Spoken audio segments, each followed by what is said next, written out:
Good evening चुनियों।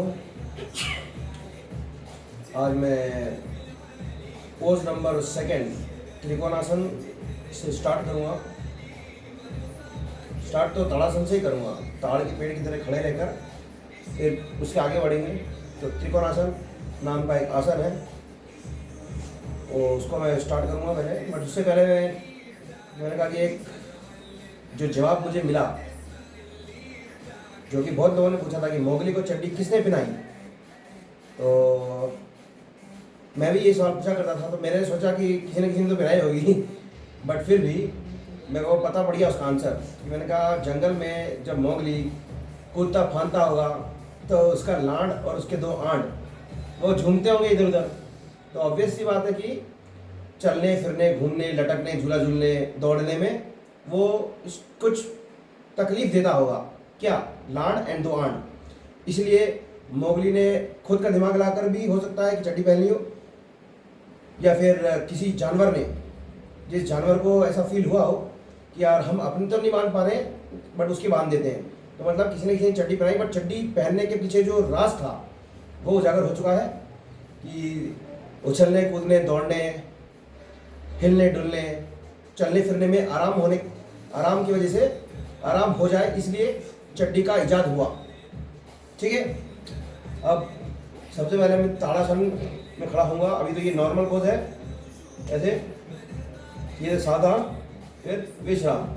उसके बाद start करेंगे ताड़ासन। जैसे मैंने पिछले बार बताया था कि राइट साइड का जो पैर है, उसका जो पंजा है, उसका राइट साइड पैरेलल होना चाहिए बिल्कुल ऐसे। उसके बाद 1 फीट डिस्टेंस होना चाहिए दोनों पंजों की इनर लाइन के बीच में। ये ऐसे भी कर सकते हैं। उसके बाद बाहर का जो दोनों पंजों का जो आउटर लाइन है वो पहला होना चाहिए, और उसके बाद सीधे खड़े हो। उसके बाद जब पहले खड़े हो गए तमीज से बैलेंस बन गया। बैलेंस बनाना दिक्कत होता है, मेरे को तो आता दिक्कत। क्यों? क्योंकि मेरे को बैक पेन एंड साइटिका रह चुका है इन द रिसेंट पास्ट। 2 साल पहले, 3 साल पहले, 2024 में, 23-24। तो ताड़ासन में खड़े रहने के लिए मुझे थोड़ी दिक्कत होती है। क्यों? क्योंकि मेरी साइटिक नर्व, जो राइट साइड की साइटिक नर्व है, वो ज़्यादा उछलती है भैंडी मोस्टली, तो इसलिए मेरे को हल्का सा कंफर्ट नहीं होता। बट प्रैक्टिस करेंगे तो हो जाएगा कंफर्ट। दोनों आउटर लाइन दोनों फीट्स की पैरेलल होनी चाहिए, दोनों इनर लाइन के बीच में 1 फीट डिस्टेंस होना चाहिए। ऐसे खड़े हो जाओ तो ताड़ासन होता है। अब इस ताड़ासन के बाद, इस ताड़ासन में और भी चीज़ होती है। पहले पंजों को पहले ऐसे थोड़ा ऐसे ऐसे करके एक आसन होता है, एक आसन होता है, उसका नाम होता है सुपर ब्रेन योगा। वो उसका शब्द होता है, मलयालम भाषा में बोलते हैं थोपू करणम, सुपर ब्रेन योगा। उसमें ऐसा होता है कि राइट हैंड लेफ्ट ईयर के पास जाता है और लेफ्ट हैंड राइट ईयर के पास जाता है, और ऐसे खींचता है ईयर के लोब्स को। और फिर जैसे ताड़ासन, नीचे ताड़ासन, ऊपर ऐसे, और फिर ऐसे करके गांड को नीचे करते हैं।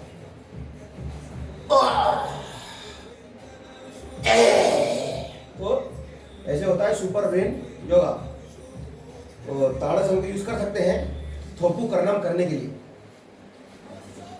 सुनने में आया है कि थोपू करनम करने से दिमाग तेज होता है, मेमोरी पावर स्ट्रांग होती है। करूँगा, मैं करता हूँ, मैं कभी कभी जब याद आता है तो करता हूँ। ताड़ासन, ताड़ासन में पैरों को अच्छे से जमाना, क्योंकि मैं हूँ तो मैं भारी, वैसे मैं 80 किलो का हूँ, बट फिर भी जब मैं पैरों पर ताड़ासन करता हूँ तो मेरे को पैरों में दम नज़र नहीं आती। कभी कभी डगमगा जाता हूँ मैं। तो उसके लिए 50-60 किलो का भार खोपड़े के ऊपर रख सकते हैं। वैसे कल मैंने एक मूर्ति देखी, उसमें हनुमान नाम का लौंडा एक हाथ में पहाड़ लेके ऐसे हल्का सा ताड़ासन कर रहा है, ऐसा ऐसा ऐसे हाथ लेके ऐसे जो भी है। तो मैंने कहा एक पहाड़ वहाड़ तो नहीं है पर कर सकते, बट कुछ भारी आइटम खोपड़े के ऊपर, सर के ऊपर ऐसे रख लें, फिर ऐसे ऐसे करें, तो उससे क्या होगा, जो फीट्स है उनको थोड़ा वेट मिलेगा, तो जमने में अच्छा रहेगा, ग्राउंडिंग में। तो ताड़ासन कर रखा मैंने, ताड़ासन, ताड़ की तरह खड़े रहने वाला ताड़ासन। इसमें इसी में खड़े रहना चाहिए, ऐसा सुनने में आया है। तो ताड़ासन कर लिया। अब ताड़ासन के बाद करेंगे त्रिकोणासन। त्रिकोणासन में 1 फीट की जगह 4 फीट डिस्टेंस होता है दोनों एड़ियों के बीच। एड़ी को बोलते हैं हील। जो दोनों हील है उसकी जो इनर लाइन है, आउटर लाइन है, उसमें 4 फीट डिस्टेंस होना चाहिए। तो मैंने ऑलरेडी ये जो चटाई है, ये चटाई जो है जिसको कालीन भी बोल सकते हैं, अलादीन का कालीन, मगर इसके ऊपर चढ़ने के बाद ये उड़ती नहीं है, ये स्थिर रहती है क्योंकि इसमें जादू नहीं है। जो अलादीन के पास कालीन थी वो उड़ा के उसको ले जाती थी। तो ये चटाई जो है ये नॉर्मल चटाई है, बट इस चटाई का मैंने डिस्टेंस मेजर किया था तो 4 फीट डिस्टेंस है इनर लाइन में। 1 feet, 2 feet, 3 feet and 4 feet और ये 5, ज़्यादा हो गया। 1 मिनट, आउटर नहीं इनर, ये वाला मतलब दोनों पंजों के इनर लाइन के बीच में 4 फीट डिस्टेंस। तो ये पंजा ये हो गया, 1 2 3 4, ये दूसरा पैर। ऐसे ये आउटर एजेस के बीच में दोनों पैर की दोनों पंजे आउटर लाइन पैरेलल। तो 4 फीट का डिस्टेंस होना जरूरी मांगता है त्रिकोणासन में। ताड़ासन से त्रिकोणासन में 1 फीट के बाद 3 फीट और ऐसे खड़ा रहने का। उसके बाद थोड़ा फीट्स को दबाने का जिससे कि ग्राउंडिंग अच्छे से हो सके। उसके बाद लेफ्ट या राइट दोनों में से किसी भी फीट को पकड़ लो। मान लो लेफ्ट फीट पकड़ लिया तो लेफ्ट फीट का जो सारा माताल है यानी उंगलियां, 5 उंगलियों को फैलाने का, स्ट्रेच करने का। ऐसे जैसे ये फीट है, स्ट्रेच करने का। तो ये जो 1 2 3 4 5 जो पंजे के आगे वाला पोर्शन है उसके सारे जो माउंट्स वो सब के सब जमीन पे प्रेशराइज होंगे। और साथ साथ जो एड़ी है पीछे वाली, इसकी तो 2 होती है बट उसकी पैर की एक ही होती है हील। तो वो जो पंजा है वो किस पे टिका रहेगा? 5 पर्वत उंगलियों वाले बाउंस और एक पिछाड़े की एड़ी उर्फ हील। लेफ्ट पैर को ज़्यादा इंपॉर्टेंस दे रखी है यहाँ पे, राइट पैर नॉर्मल खड़ा है। उसके बाद इसको स्ट्रेच ऐसे हाथ ऐसे करके उंगलियां जो है, उंगलियां हैं ये वाली उंगलियां, इन उंगलियों को ऐसे करके बाहर की तरफ और स्ट्रेचिंग करना और स्ट्रेच करने की कोशिश करने का। जैसे हाथ को तो अपन हाथ हिलाते हैं बट पैरों को ज़्यादा यूज़ करते नहीं हैं इंसान लोग। जिनके हाथ कटे हुए होते हैं वो तो पैरों को यूज़ करते हैं, कुछ लोग तो पैरों से लिख भी लेते हैं, पेंटिंग भी कर लेते हैं। पर नॉर्मली पैरों को यूज़ करना, पंजों को यूज़ करना इतना ईजी नहीं है नॉर्मल इंसानों में।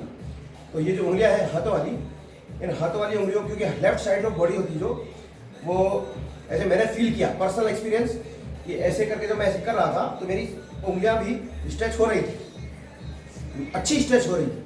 मतलब उंगलियों का यूज़ करके अगर उंगलियों को स्ट्रेच किया तो फीट्स की उंगलियां भी स्ट्रेच हो रही थी। तो हो सकता है कि left part of the body जो हो वो एक अलाइनमेंट में रहती हो, राइट बॉडी एक अलाइनमेंट में रहती हो। तो जो लेफ्ट करता है वो सारा लेफ्ट हो जाता है, जो राइट करता है वो सारा राइट हो जाता है।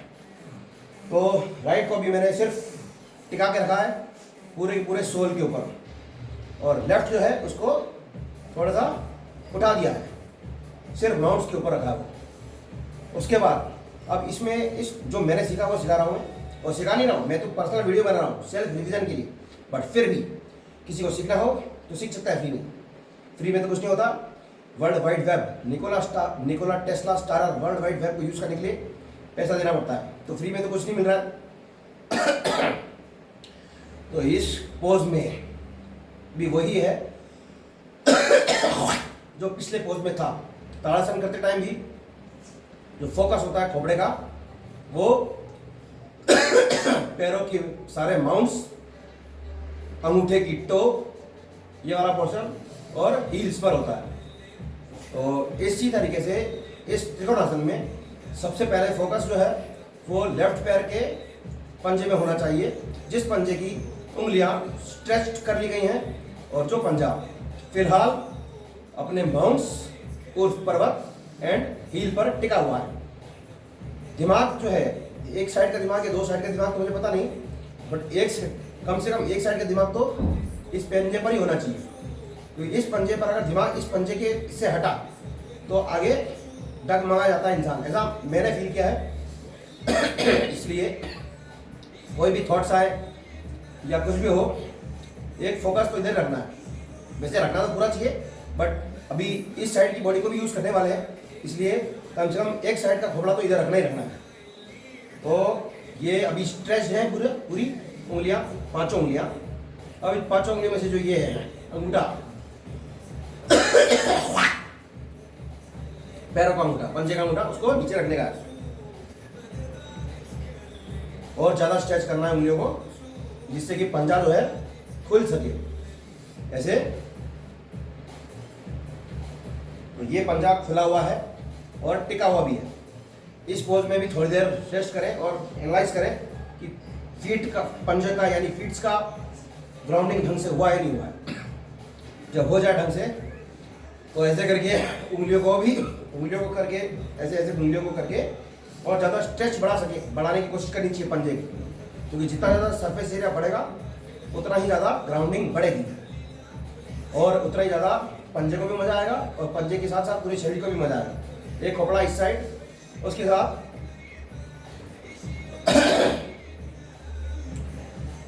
एक जो है ऐसे करके अपर बॉडी को ऊपर करने का, लेफ्ट पंजा, लेफ्ट दिमाग इस साइड और ये वाला हाथ राइट हैंड ऊपर की साइड, अपर बॉडी को स्ट्रेच करने का। सबसे पहले ताड़ासन से 3 फीट आगे त्रिकोणासन का फीट वाला स्टेंस। उसके बाद उंगलियों को स्ट्रेच करने का, फर्स्ट उंगली यानी अंगूठा दबाने का, उंगलियों को स्ट्रेच करने का। इस हाथ को जो कि लेफ्ट पैर, लेफ्ट पंजा जहाँ पे ये खोपड़ा हमेशा रहेगा, और राइट वाला जो हैंड है उस हैंड को ऊपर ले जाने का और स्ट्रेच करने का। जैसे अंगड़ाई लेते हैं ना, तो ऐसे करते हैं, ऐसे करते हैं, ऐसे करते हैं, ऐसे ही एक पंजा इधर, फोकस इधर, और राइट हैंड को ऐसे करने का। उसके बाद इस हाथ को इधर लाने का और इस हाथ को इधर नीचे लाने का और साथ साथ में नीचे वाला पंजा आगे लाने का।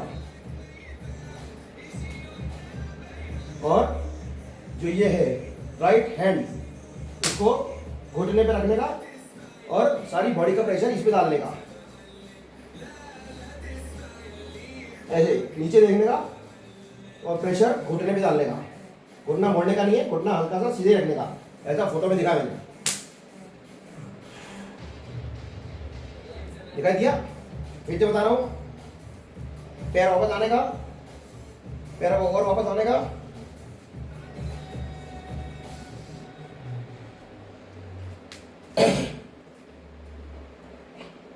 पसीना आ गया इंचू, बहुत गर्मी दुनिया में, पंखा तेज करना। तो सबसे पहले ताड़ासन,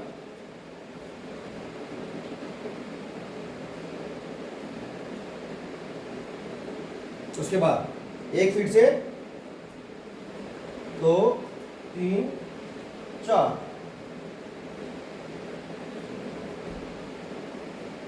दोनों फीट्स के आउटर लाइन पैरेलल, दोनों फीट्स की इनर लाइन के बीच में 4 फीट्स का डिस्टेंस, 4 पैर, 4 फीट्स। उसके बाद थोड़ी देर खड़े रहने का। जो अभी मैंने सीखा है उसमें ब्रीथिंग पैटर्न जो होता है, इनहेलेशन एंड एक्सहेलेशन, उसकी भी अवेयरनेस साथ में होनी चाहिए। बट फिलहाल मैं नहीं कर पाता हूँ। क्यों? क्योंकि मैं अभी आराम से कर नहीं पा रहा हूँ, क्योंकि मैं काफ़ी आराम पसंद इंसान हूँ और पिछले 35 सालों में मैंने काफ़ी आराम किया। तो मेहनत वाला काम करते हैं तो पसीना भी आता है और हल्का फुल्का स्ट्रेन भी आता है बॉडी में। बट जब इन चीज़ों को बहुत ज़्यादा प्रैक्टिस कर ली जाती है उसके बाद इन चीज़ों को करते हुए जब बॉडी रिलैक्स हो जाती है उस टाइम आँख बंद करके जो विज्ञान भैरव तंत्र होता है कि जिसमें बोला जाता है कि प्राण प्राण नाम का जो आइटम है यानी वायु यानी कॉन्शियसनेस, तो इनहेलेशन एंड एक्सहेलेशन के साथ में पूरी बॉडी को एनालाइज करना कि कहाँ कहाँ पे क्या क्या सेंसेशन हो रहे हैं वाइल इनहेलिंग एंड एक्सहेलिंग। तो ये आइटम जो है मैं नहीं कर पाता अभी क्योंकि मैं अभी कंफर्टेबल नहीं हूँ, क्योंकि मैंने अभी ये चीज़ें स्टार्ट करी हैं और चूँकि मेरी मेमोरी थोड़ी कमज़ोर हो गई है पिछले 35 सालों में, इसलिए मैं रिवीजन करने के लिए वीडियो बनाता हूँ। तो जब मैं एक पर्टिकुलर स्टेंस में परफेक्ट हो जाऊँगा उसके बाद फिर मैं रिलैक्स हो जाऊँगा, फिर मैं ब्रीदिंग को अर्थात इनहेलेशन एंड एक्सहेलेशन को फोकस करके चेक करूँगा कि नीचे से ऊपर, ऊपर से नीचे, और फोकस पैरों पर पंजों पर रखने के बाद बॉडी की कौन से पोर्शन में कहाँ कैसे सेंसेशन होते हैं। जो मुझे बताया गया वो तो यही है कि जब त्रिकोणासन करते हैं या फिर जब ताड़ासन करते हैं तो जो गांड की डिस्क होती है वो थोड़ी पास आती है, कॉन्स्ट्रिक्ट होती है। इससे पेन जो होता है बैक, लोअर बैक, थाइज, इन पर इफेक्ट पड़ता है। ये वाला एरिया, ये जो चड्डी है, ये वाला एरिया जो है इस पर इफेक्ट पड़ता है और बैक पेन एंड साइटिका में फ़ायदा होता है। तो फिलहाल मैं सिर्फ स्टैंड्स एंड पोजेस की एक्यूरेसी के लिए ये वीडियो बना रहा हूँ। इसमें मैंने देखा है कि जो मिस्टर BKS अयंगर है वो तो ये चीज़ों को ज़्यादा मेजरमेंट और एक्यूरेसी को ध्यान नहीं देते हैं। क्यों? क्योंकि उनको प्रैक्टिस हो गई, उसके बाद उनको ज़्यादा दिक्कत होती नहीं है। बट फिर भी नए नवेले इंसान और स्पेशली हट्टे कट्टे इंसानों को जब स्टार्ट करते हैं तो दिक्कत होती है, इसलिए एक्यूरेसी का ज़्यादा ध्यान रखना पड़ता है। क्योंकि अगर एक्यूरेसी का ध्यान रखें तो क्या होता है, फोकस बढ़ जाता है किसी चीज़ पर। इसलिए ये जो चीज़ें हैं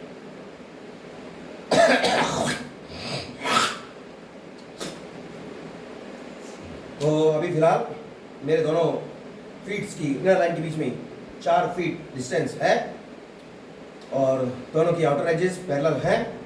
अब मैं लेफ्ट पंजे को स्ट्रेच करूँगा माउंट्स और हील के ऊपर, सारी फिंगर्स को स्ट्रेच करूँगा। 5 ही होती हैं, कुछ लोगों की 6 भी होती हैं, मेरी 5 है। उसके बाद हाथ ऐसे लूँगा, हाथों को भी ऐसे स्ट्रेच करूँगा, मतलब उंगलियों को बाहर की तरफ स्ट्रेच करने की कोशिश करूँगा। हाथ की उंगलियों के साथ साथ पैरों की उंगलियाँ भी स्ट्रेच हो जाए। उसके बाद जो लेफ्ट पैर का अंगूठा है उसको ज़मीन पर रखूँगा और ज़मीन पर रखने के साथ स्ट्रेच और बढ़ाने की कोशिश करूँगा पंजे का लेटरल मूवमेंट। उसके बाद जब मुझे लगेगा कि मैं स्टेबल हूँ, खड़ा हूँ ढंग से, उसके बाद एक खोपड़ा लेफ्ट पंजे की स्टेबिलिटी के लिए, दूसरा खोपड़ा ये हाथ जो है उसको ऊपर करके अपर बॉडी को स्ट्रेच करने का, साथ साथ में 3 काम करेंगे। इसके बाद 3 काम होंगे साथ साथ, एक खोपड़ा तो अंदर है, नीचे साथ साथ 3 काम करेंगे। ये हाथ इधर जाएगा, ये हाथ इधर आएगा ऐसे, और ये पंजा जो नीचे है ये खुलेगा आगे और बॉडी का सारा वेट घुटने पर।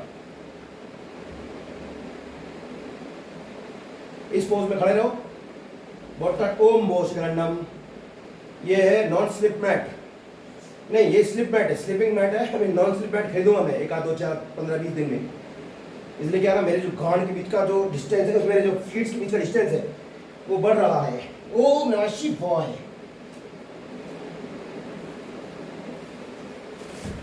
चलो कोई बात नहीं, समझ में आ गया होगा।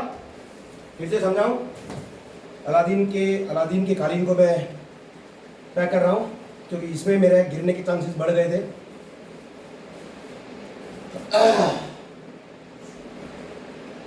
तो फिर से 1 फीट,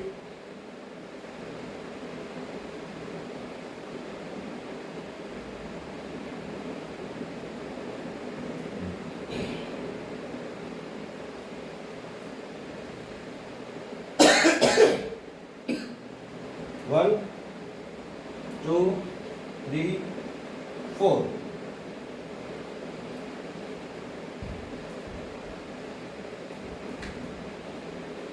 आउटराइज इज पैरेलल, बीच में 4 फीट डिस्टेंस, लेफ्ट पंजा स्ट्रेच, अंगूठा नीचे, स्ट्रेचिंग बढ़ाई, ग्राउंडिंग बढ़ाई, राइट हैंड ऊपर, अपर बॉडी स्ट्रेच, एंड उसके बाद ये कवर पे और ये हाथ ये पैर पंजा साइमल्टेनियसली आगे, घुटने पे सारा का सारा बॉडी वेट, अपर बॉडी का वेट। यही है त्रिकोणासन। इसमें वापस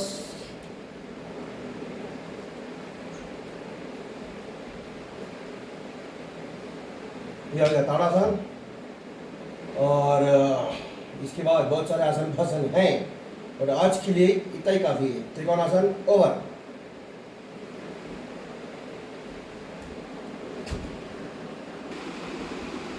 ये जो मैंने अभी दिखाया करके वैसे ही एक स्टेंस है, इसको बोलते हैं त्रिकोणासना।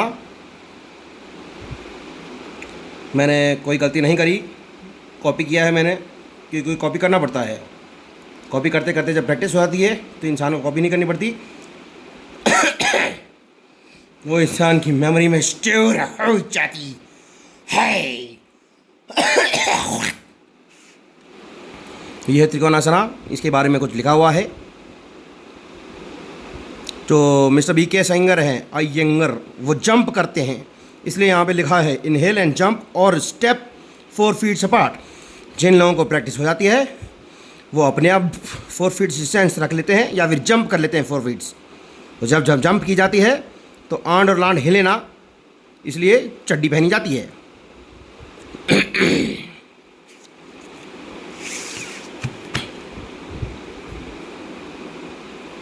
औरतों के बारे में मुझे पता नहीं, क्योंकि मैं औरत नहीं हूँ।